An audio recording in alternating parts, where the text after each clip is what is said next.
Se você tem a sua Bíblia, eu vou pedir para que você a abra na primeira carta de Paulo aos Coríntios, capítulo 10.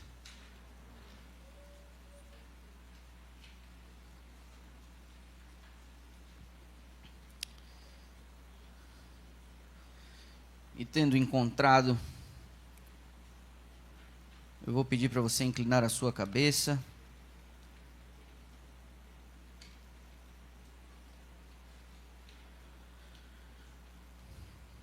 Querido Deus e amado Pai, que honra estarmos diante de Tua face santa nesta manhã, para ouvirmos a Tua palavra. Este é o Teu povo, a Tua igreja, Teu corpo na terra. São reconhecidos pelo Teu nome. Seu coração, nele Cristo habita, e nele o Teu Espírito reina. Mas como estamos enfermos, nós precisamos de uma renovação diária da Tua graça e da Tua misericórdia, para a gente ser o que a gente precisa ser, para a gente fazer o que a gente precisa fazer. E a Tua palavra nos impulsiona na direção correta, e neste momento nós a temos aberta no nosso colo, e pedimos, através de Tua graça e segundo as Tuas promessas, que o Senhor encha este lugar com a Tua presença. Que este recinto seja marcado pela descida do Deus Todo-Poderoso que decidiu habitar no meio do seu povo. E que ao deixarmos este recinto, tenhamos a clara certeza de que estivemos na presença do Deus Todo-Poderoso que nós invocamos agora. Fala com a tua igreja, a despeito dela e a despeito do mensageiro. Nós oramos não porque merecemos, Pai, mas porque nós precisamos, e Tu és um Pai cheio de misericórdia, que tem prazer em ouvir as nossas orações. Então, por favor, responde, desce, fala com a gente, nós te pedimos em nome de Jesus, o nosso Senhor. Amém. Versos 11 a 13, primeira carta de Paulo aos Coríntios, capítulo 10. Estas coisas aconteceram com eles para servir de exemplo e foram escritas como advertência a nós, para quem o fim dos tempos tem chegado. Por isso, verso 12, aquele que pensa em estar em pé, veja que não caia. E o verso 13 complementa, não sobreveio a vós nenhuma tentação que não fosse humana, mas Deus é fiel, e não permitirá que vocês sejam tentados além do que podem suportar. Pelo contrário, juntamente com a tentação, proverá livramento para que vocês a possam suportar. Meus irmãos, o apóstolo Paulo recupera aqui a memória da história do povo de Israel. E ele justifica a recapitulação que faz de parte dessa história ao dizer: estas coisas foram escritas para que a gente possa conseguir suportar o que está para vir. O apóstolo Paulo sugere neste capítulo que a gente precisa investigar a história do povo de Israel e aprender algumas das lições que eles nos deixaram. E eu espero ao longo dessa semana que a história desse povo sirva para nós como estímulo e advertência, para a gente poder suportar o que está vindo aí pela frente. Eu fiz uma pesquisa, não tão profunda, mas também não diria superficial, sobre algumas das tentativas da igreja ao longo dos últimos 130, 150 anos, de chamados que a igreja fez oficialmente através de sua liderança mundial para um reavivamento da piedade cristã, que segundo Ellen White é a nossa maior necessidade.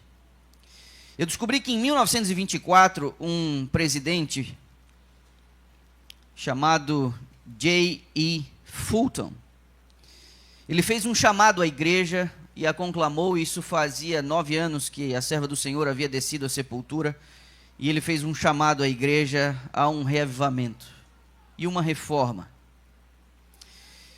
Nas publicações oficiais da igreja, eu fui encontrar uma outra tentativa como essa, apenas na década de 70, em 1975, por Robert Pearson. ele também fez um chamado à igreja, dizendo que embora a igreja estivesse avançando em muitas áreas, na área educacional, na área hospitalar, as nossas instituições, o avanço em territórios não penetrados, ele dizia que sem a ajuda do Espírito Santo seria impossível completar a missão. Isso disse ele em 1975, dizendo à igreja: nós precisamos consagrar a nossa vida e buscar um reavivamento da primitiva piedade cristã. Na década seguinte, 13 anos depois, em 1988, foi a vez de Neil Wilson, o pai do atual presidente da Conferência Geral. E esse também disse: nós precisamos de um reavivamento. Isso foi no final da década de 80. E em 2011 é possível que alguns de vocês lembrem. Isso estampou a capa da revista Adventista, isso chegou como um documento a todas as igrejas na divisão sul-americana, e era um apelo ao reavivamento e à reforma. Isso foi em 2011, alguns de vocês devem lembrar. Este documento foi produzido pela Associação Geral, ele foi estudado, lido em cada uma das suas reuniões, desde a sede mundial da igreja, nos escritórios regionais em suas divisões. As uniões trabalharam esse documento com seus pastores, as associações fizeram isso e os pastores trouxeram isso à igreja. Eu estava em Brasília quando esse documento foi produzido e eu me lembro que eu usei esse documento e disse à minha igreja: é a hora de nós buscarmos um reavivamento para que Deus possa cumprir as suas promessas. E quando eu li esse documento e estudei esse documento com a igreja, quando eu fiz um retiro e levei minha igreja para estudar isso num final de semana, e a gente leu isso, e a gente trabalhou nesse documento, o meu coração, eu me lembro, isso já fazem 14 anos, o meu coração se encheu de uma profunda ansiedade, e eu disse: puxa vida, que momento extraordinário. E aquele foi um ano, em 2011, início de 2012, aquilo foi uma onda, a igreja falava disso, a igreja orou sobre isso, a igreja foi chamada a atenção nessa direção. Mas eu temo dizer, e o pastor Ted Wilson, encerrando já o seu terceiro termo à frente da igreja, eu temo dizer que este assunto já alcançou o seu ápice há alguns anos, e quem sabe alguns de nós já não refletimos um pouco sobre isso. O pai de Ted Wilson, Neil Wilson, em 1988, ele reconheceu quando disse: nós precisamos falar com a igreja e promover na igreja um reavivamento, mas ele reconheceu num documento oficial que isso não vem por voto de comissão, que isso não é resultado de um concílio, isso acontece na vida diária, nos negócios do dia a dia e nos nossos momentos a sós com Deus. Eu espero que essa semana você tenha um momento com Deus e que algo possa começar dentro de você nessa semana. O apóstolo Paulo disse: nós precisamos aprender com a história desse povo. E eu quero levá-los nesta manhã a considerar um episódio que vai servir como um pano de fundo e vai servir como uma base para a nossa semana. Nós vimos que o apóstolo Paulo disse: temos que aprender com essa gente, para a gente não cometer os mesmos erros. Temos que aprender com essa gente porque o fim se aproxima e nós vamos precisar nos consagrar a Deus. Pois bem, eu vou convidar você a ir até o capítulo 17 do livro do Êxodo, lá dentro do Pentateuco. Se você tem um mínimo de familiaridade com as Escrituras, você vai lembrar deste episódio.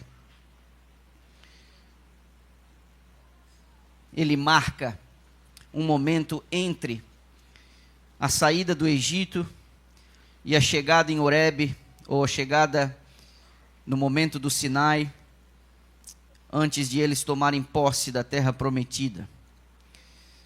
Capítulo 17, o verso 6, nós lemos assim: eis que estarei ali diante de você sobre a rocha em Horebe. Bata na rocha e dela sairá água e o povo beberá. E Moisés assim o fez na presença dos anciãos de Israel. Os capítulos 15, 16 e 17 do livro do Êxodo é um festival de incredulidade.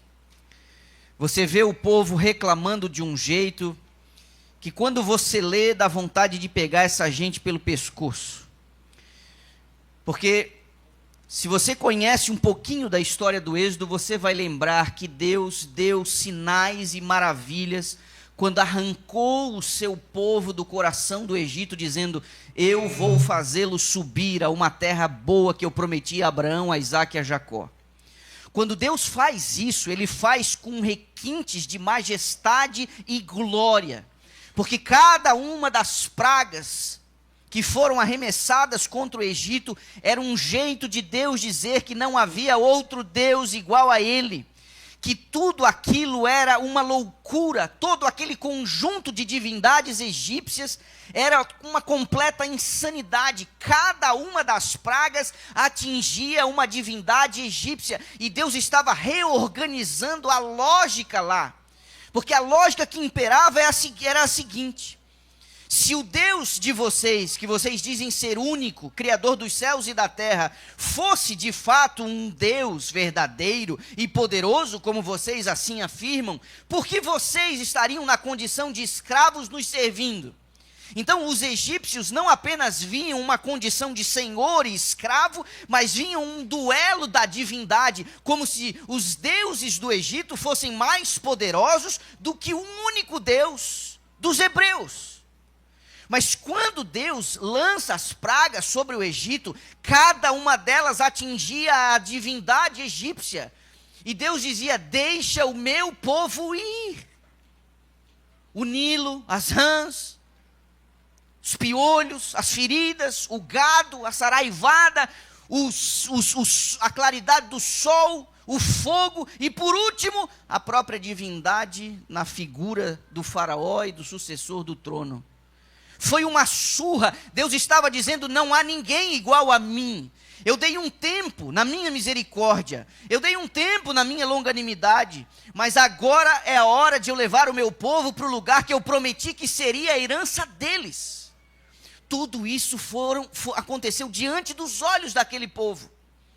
Como se não bastasse, Deus os guia pelo caminho do deserto, e quando eles acampam diante do mar, não havendo nenhuma possibilidade ou rota de fuga, o exército do faraó enfurecido vem atrás, e o povo ali diz o seguinte: teria sido melhor se a gente não tivesse saído de lá, como se não houvessem sepulturas no Egito, você trouxe a gente para morrer aqui. Eles se desesperaram, e você deve lembrar que a coluna que os guiava e a nuvem se desloca para a retaguarda do acampamento, impedindo o avanço do exército, e diante dos olhos de todo aquele povo, o mar se abre como duas paredes, e eles cruzam aquele mar em terra seca. Tudo isso aconteceu diante dos olhos deles. A minha pergunta: depois de tais manifestações de poder, como é que eles dizem o que disseram aqui no capítulo 17? Eu li para você o verso 6, mas o verso anterior diz assim: está realmente o Senhor no meio de nós? Foi isso que eles disseram. Com a nuvem sobre a cabeça que os guiava e os conduzia. Depois de terem atravessado o mar e terem visto as pragas, eles disseram: está de fato o Senhor no meio de nós. Isso foi um ato de profunda incredulidade. E diante da falta de água, Deus orienta Moisés: bate na rocha. Meus irmãos, saíram de lá 600 mil homens adultos. Os números mais conservadores projetam que não menos de 2 milhões de pessoas estavam caminhando pelo deserto, saindo do Egito em direção a Canaã. Era muita gente. Então, quando você lê este episódio que saiu água da rocha, não ache que é uma daquelas bicas de beira de estrada, quando a gente está viajando a gente vê, e não. Foi muita água para atender milhões de pessoas, milhares de pessoas. Foi muita água, água em profusão. A água jorrou da rocha para atender todo aquele acampamento. Foi um ato extraordinário de Deus. E Deus disse a Moisés: dê ao povo, bata na rocha. Pois bem, eu vou pedir para que você agora dê um salto até João capítulo 7. Haviam 3 festas principais em Israel, que um bom judeu não poderia faltar.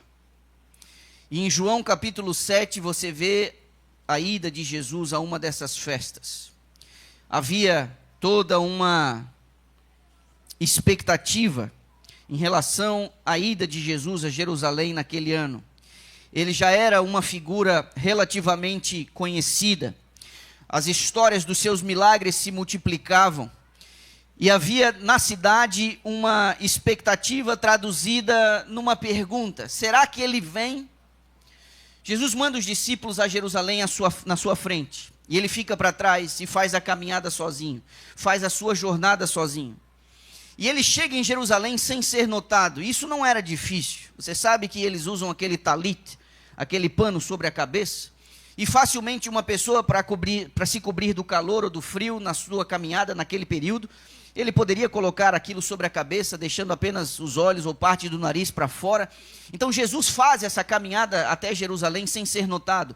Provavelmente ele acompanha algumas das caravanas, provavelmente ele ouve algumas das conversas nas estradas de acesso a Jerusalém, e ele chega em Jerusalém no último dia da festa, no momento mais importante da festa, e ele entra no pátio do templo também sem ser notado.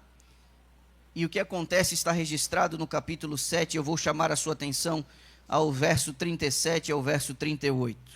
No último dia, o grande dia da festa, Jesus se levantou e disse em voz alta: se alguém tem sede, venha a mim e beba. Quem crer em mim, como diz a Escritura, do seu interior fluirão rios de água viva. Olhe para mim, esta cerimônia, ela tinha o objetivo de levar à memória do povo este episódio em Horebe que nós lemos em Êxodo capítulo 17. Era uma cerimônia que se repetia a cada ano no calendário judaico, para que o povo entendesse que Deus os havia guiado no deserto em direção àquela terra que eles possuíam. E para se lembrar desta cerimônia, o sacerdote de plantão, ele fazia algumas coisas. E nesse horário do pôr do sol, os que estavam na escala de trabalho acendiam tochas que estavam afixadas nos limites do muro, no pátio dali do templo. Um muro de mármore branco e que refletia aquelas tochas que eram acesas. Estas tochas eram acesas num ato muito sublime, para lembrar daquela coluna de fogo que guiou o povo no deserto. Mas nesse momento, depois de acesas as tochas, o sacerdote de plantão, com um jarro de bronze, com água do tanque de Siloé, diante de toda a multidão no pátio do templo, ele derramava essa água num recipiente, que era utilizado ali no ofício diário, diante de toda a assembleia. Neste exato momento, quando toda a atenção do povo se volta para o episódio em Horebe, Jesus se dá a conhecer no meio daquela gente, e ele usa estas palavras aqui: se alguém tem sede, venha a mim e beba, e do seu interior fluirão rios de água viva. Jesus está atribuindo a si as prerrogativas do grande Yahweh, que havia sustentado o povo no caminho do deserto, e todo mundo sabia o que ele estava fazendo. A serva do Senhor diz que a divindade irradia de sua humanidade e ninguém ousa questionar as suas palavras. Pois bem, não deveria ser uma novidade para ninguém que estava ouvindo isso daqui. E eu vou pedir para você sair bem rapidinho. Marque essa página, nós vamos voltar nela agora. Mas eu vou pedir para você ir até o profeta Isaías, no capítulo 12. Marca aí João 7, mas eu vou pedir para você Isaías capítulo 12. E em Isaías capítulo 12, eu queria chamar a sua atenção ao verso 3, onde diz assim: com alegria vocês tirarão, que diz aí a tua Bíblia? Água, do quê? Das fontes da salvação. Vá até o capítulo 44 do mesmo profeta, por favor. Isaías 44, também o verso 3. Na minha versão, eu leio assim: porque derramarei, que diz aí?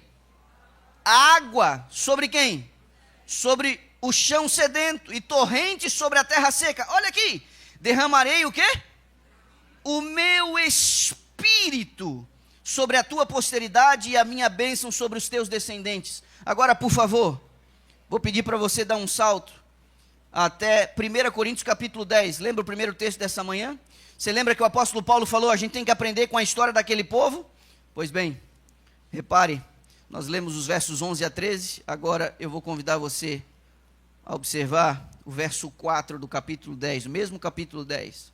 Ele está lá falando E recapitulando parte da história, ele diz assim, ó: e beberam da mesma bebida espiritual, porque bebiam de uma pedra espiritual que os seguia, que diz aí o final do verso na sua Bíblia, e a pedra era Cristo. Então olhe para mim, Isaías 44 me diz que Deus derramaria água sobre o sedento, e aí na sequência diz, vou derramar o meu espírito. Ou seja, na perspectiva de Isaías capítulo 44, essa água que Deus disse que derramaria sobre o povo, era o quê? Era o quê? Era o Espírito Santo. E agora Paulo está dizendo que a pedra é quem? Que a pedra é Cristo. Então quando Cristo diz, agora volte a João capítulo 7, quando Cristo diz assim, derramarei água, ou melhor, quem tiver sede, quem quiser,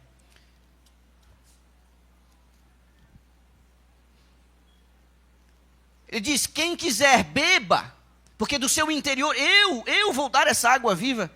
Eu li para você o verso 37 e 38, e me permita ler o 38, e aí eu vou avançar no 39. Quem crer em mim, como diz a Escritura, do seu interior fluirão rios de água viva. Verso 39. Isso ele disse a respeito de quem? Que diz aí a tua Bíblia? Do Espírito que os que nele crescem haviam de receber, pois o Espírito até aquele momento não tinha sido dado, porque Jesus ainda não tinha sido glorificado. Olhe para mim. Os símbolos que são utilizados, a advertência de Paulo dizendo, aprenda com a história. Nós vemos aqui uma grande lição que nós precisamos aprender. No episódio do deserto, que Paulo nos exorta dizendo assim, aprendam com eles, nós vemos uma lição para a igreja. Onde Cristo é a rocha e o Espírito é a água. João, quando dá essa nota explicativa, já fazia quase 60 anos que Jesus tinha morrido, e ele se vê forçado quando escreve o seu evangelho, quando ele relata o episódio no pátio do templo, ele diz, Jesus estava falando do Espírito Santo. João dá uma explicação, ele não apenas narra o que aconteceu no pátio, mas ele dá uma explicação, ele estava falando do Espírito Santo, porque o Espírito Santo até aquele momento não havia sido dado. Não que o Espírito Santo não agisse, mas era uma força represada. Mas aí João diz assim, porque até aquele momento Jesus não tinha sido glorificado. E a minha pergunta para você é, em que momento Jesus foi glorificado? Ele disse em algum momento que ele glorificaria o seu Pai. E ele glorificou o seu Pai na cruz do Calvário. O que acontece aqui, meus irmãos? Primeiro a rocha é ferida, depois a água jorra. Primeiro Cristo precisou ser ferido, para que depois Deus o Pai pudesse derramar sobre a sua igreja o Espírito Santo com uma força jamais testemunhada. O episódio em Horebe traduz uma realidade muito superior a apenas aquele episódio em Horebe. Aquele momento, naquela rocha, o povo bebendo aquela água, traduz uma realidade muito superior àquele momento. Era uma coisa relacionada a mim e a você e a trajetória da igreja. Sabe por quê? Eles foram libertados do cativeiro egípcio. Mas eu faço aqui uma pergunta e a resposta é óbvia. Quando eles foram libertados do cativeiro egípcio, eles entraram automaticamente na terra prometida? Responda para mim. Entraram automaticamente na terra prometida? Não. Responde para mim, o que havia entre a saída do Egito e a terra prometida? Diga para mim, o que havia lá? Havia um deserto. Você já aceitou Jesus como seu salvador pessoal? Ele já quebrou as correntes do pecado que aprisionavam você? Ele olhou para o seu coração depois que você decidiu, eu entrego a minha vida ao Senhor. Ele tomou você como propriedade dele. Você pertence a Jesus, salvo pela graça e a justiça de Jesus. Isso já aconteceu com você? Sim ou não? Minha pergunta, você já habita na terra prometida? Ou você, como eu, está aguardando o momento em que Ele vai nos levar para casa? Pergunta, o que há entre o dia em que você foi libertado das cadeias e do cativeiro do pecado e o dia que você vai receber a herança entrando na terra prometida? O que há no meio desse teu caminho aí? E por que cargas d'água? qual a razão, qual o motivo de alguns de nós estarmos tentando sair pelo meio do deserto em direção à terra prometida sem água?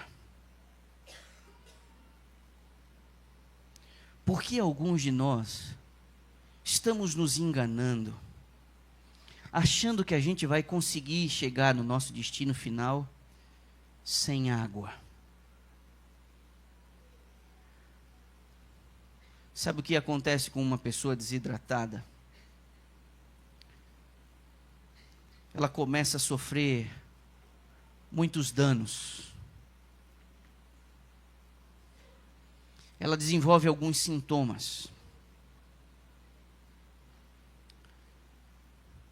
Uma pessoa desidratada caminhando no deserto, sob um sol escaldante, seus lábios começam a ficar ressequidos, a sua boca fica seca. Uma pessoa desidratada tem seus lábios secos e sua boca seca, e uma pessoa assim não consegue louvar direito.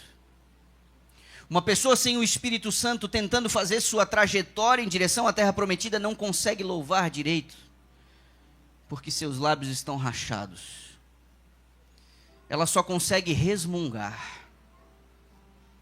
Ela consegue apenas reclamar. Ela reclama. Ela reclama porque suas expectativas não estão sendo atendidas. Ela reclama porque dentro do coração dela ela sente algumas necessidades e as pessoas parecem não perceber. Ela reclama dos seus irmãos. Ela reclama da liderança da igreja. Ela reclama do pastor. Ela reclama porque ela sente necessidades, algumas dessas necessidades legítimas, mas parece que ninguém percebe na dor dela. Ela não consegue mais, de seus lábios, expressar palavras de gratidão e de louvor, porque ela só consegue gemer. Essas são as pessoas que tentam fazer a travessia sem o Espírito Santo, sem a água. Uma pessoa desidratada, ela começa a perder tônus muscular, porque seus músculos precisam de hidratação. Ela começa a sentir cãibras, ela começa a sentir espasmos. O seu ritmo na caminhada começa a diminuir. Uma pessoa desidratada não consegue manter o passo adequado para chegar no seu destino. Assim é aquele cristão que tenta ir em direção ao céu sem o auxílio do Espírito Santo. E você começa a ficar para trás. A igreja vai avançando e você vai ficando para trás. Você não consegue ir no passo da igreja. E você inclusive às vezes reclama porque a igreja não vai no seu passo. Como se a igreja tivesse que se adequar à sua desidratação, quando na realidade, se você for com a igreja, existe suprimento e existe água, para você conseguir manter o passo, para você conseguir manter a marcha. Quando você olha para esses bancos aqui, é possível que você lembre de algumas pessoas que estavam caminhando ao seu lado nos últimos anos, e elas não estão mais aqui, porque elas ficaram pelo meio do caminho, desidratadas, elas pararam de caminhar em direção ao céu. E isso é um sintoma de uma pessoa que passa a fazer a caminhada sem o auxílio do Espírito Santo. E se você não ora pelo Espírito Santo, se você não anseia pelo Espírito Santo, se você não clama pelo batismo do Espírito Santo, é uma questão de tempo. Mais cedo ou mais tarde, inevitavelmente você ficará também pelo caminho. É inevitável. Você não chegará lá por suas próprias forças, mas pela graça de Deus. E a graça de Deus, extraordinariamente, ela se manifesta numa vida onde a pessoa tem o Espírito Santo guiando e governando o seu coração. Não fique pelo caminho, não tente chegar lá sem água, é impossível, impossível. Uma pessoa desidratada, ela começa a ter miragens no deserto, ela vê coisas que não existem, ela vê problemas onde não tem, ela se ilude com as miragens do caminho. E ela jogada no chão, com os lábios rachados, as pernas doendo, sem força e sem vigor, ela não consegue mais avançar Então ela vê coisas que não existem. Ela vê problemas onde não tem. E se eu fosse descrever para você outros sintomas da desidratação, você encontra paralelos na vida de muitos cristãos que tentam ir para o céu por suas próprias forças. Ninguém chegará lá por suas próprias forças. Ninguém. Você precisa dessa água que Jesus ofereceu. Quem quiser. Interessante, porque é nesses termos que a gente vê a Bíblia fechando as suas considerações. Vá até a última folha da Bíblia, por favor. Até a última folha da Bíblia, o último capítulo, desfecho de tudo, em Apocalipse capítulo 22. E eu convido você a dar uma olhada no verso 17. O Espírito e a noiva dizem, vem. Aquele que ouve, diga, vem. E aquele que tem o quê? Que diz aí a tua Bíblia? Sede. Venha, e quem quiser, de graça, receba o quê? A água da vida. Esse é um tema bíblico. Jesus está oferecendo a você. E se você disser a Ele nessa manhã, eu já não tenho mais forças, eu já não tenho mais fôlego, talvez a semana de oração desse março de 2025, encontre você jogado no meio do deserto, você não sente que tem mais força nem para se levantar. A boa nova é que Jesus está cruzando o seu caminho hoje pela manhã. Sabe o que Ele fará? Num gesto seu, numa expressão de vontade sua, exercendo a sua liberdade, porque se o Espírito está agindo dentro de você, e se nessa manhã você entende assim, Ele está descrevendo a minha vida, esses sintomas são meus, eu consigo perceber algumas desses sintomas na minha vida, e talvez você pense assim, eu preciso de ajuda. Sabe o que Cristo fará se você der autorização a Ele nessa manhã? Ele vai sentar nesse chão empoeirado da sua vida. Ele vai colocar a sua cabeça no colo dele. Ele vai fazer um afago nos seus cabelos. Ele vai sussurrar nos seus ouvidos dizendo, ei, cheguei, eu estou aqui. Como você, por sua desidratação, não vai conseguir beber muita água, então Ele vai com seus dedos molhar os teus lábios. Ele vai numa proporção que você consegue aguentar pelo teu estado agora. E isso pode variar de você para o outro que está sentado aí do seu lado.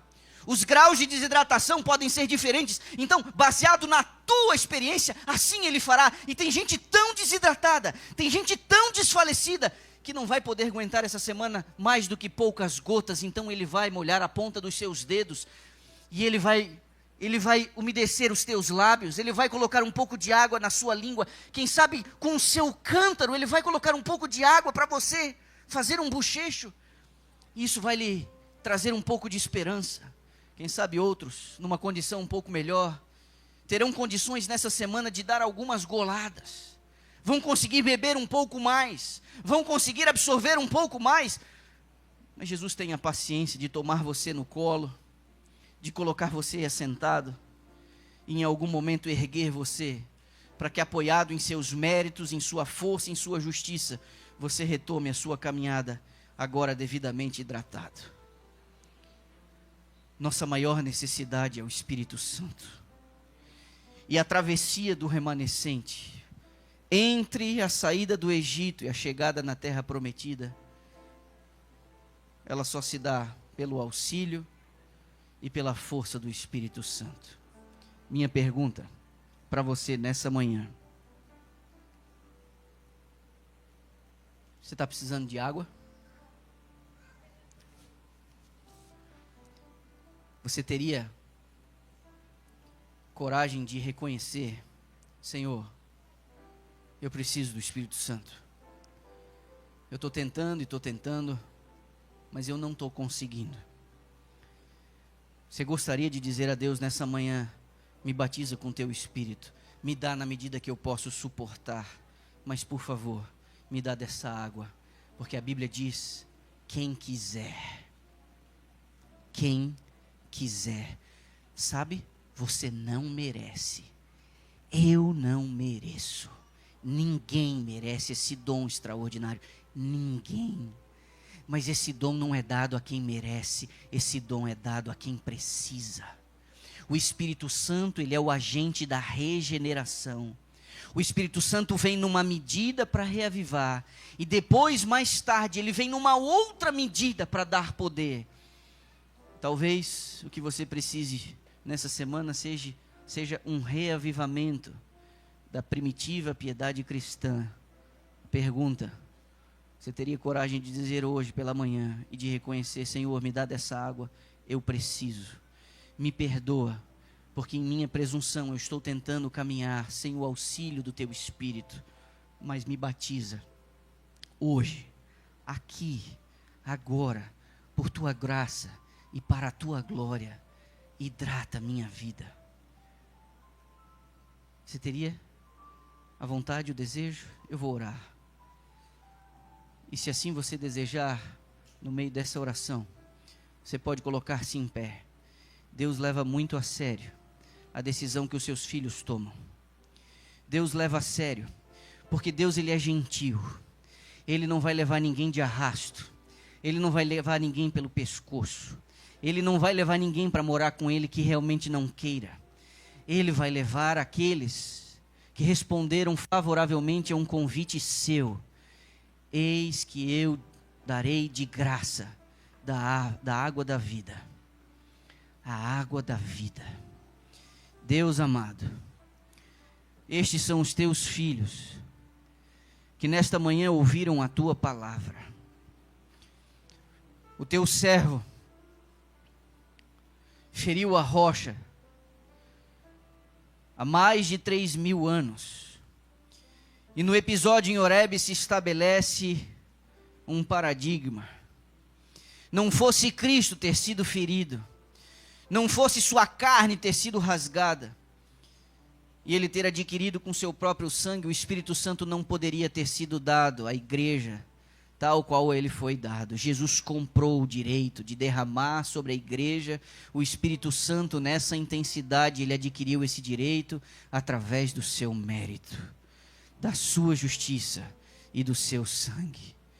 Como nós nos atrevemos a apreciar esse dom de maneira tão desleixada? Nada é tão necessário e tão precioso quanto o Espírito Santo para a igreja, até ela encontrar-se com o seu Senhor. E muitos de nós vivemos os nossos dias como se pudéssemos fazer a caminhada por nossas próprias forças. Quantos de nós deixamos de orar pelo Espírito Santo? Quantos de nós não oramos pelo batismo do Espírito Santo? Não refletimos em sua obra e não sentimos a necessidade dele em nosso coração? Deus nos perdoa. O Senhor chamou a nossa atenção na manhã deste dia. E parte dos teus filhos está aqui em pé. Honra, por favor, Pai, a decisão deles. E desça em profusão. Que Jesus Cristo, através de seus méritos, faça jorrar o seu Espírito sobre a igreja da Boa Viagem nessa manhã. Para a tua glória, Pai. Para a tua glória. Encha-nos com o teu Espírito e usa-nos para a tua glória. Nós oramos em nome de Jesus, o nosso Senhor. Amém. Amém.